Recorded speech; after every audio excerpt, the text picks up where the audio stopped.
আসসালামু আলাইকুম প্রিয় দর্শক শ্রোতা ভাই বোনেরা, আশা করি আপনারা ভালো আছেন। আজকে দেখাবো আমাদের কাঁকরোলের ক্ষেত। আমাদের কাঁকরোলের ক্ষেতে বাঁধ দেওয়ার কাজ চলছে।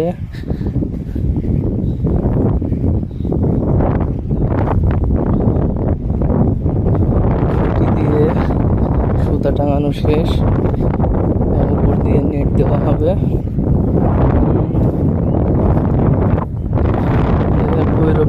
ভৈরব নদীর পাশে আমাদের এই জমিটা, অনেক সুন্দর একটা জায়গা। এই যে মাঠে স্বর্ণের দলা পড়ে আছে, দেখুন লাউ বিক্রি না হয়, লাউ কেটে সব ফেলে দিয়েছে।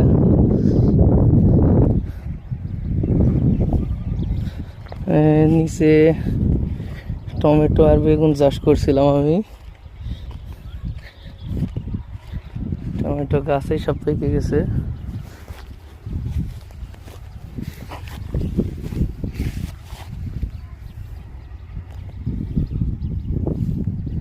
নিচে বেগুন,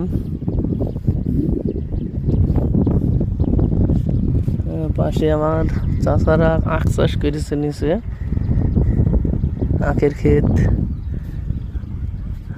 ভৈরব নদীর উপর দিয়ে bridge, Saruliya to Hemayetpur bridge.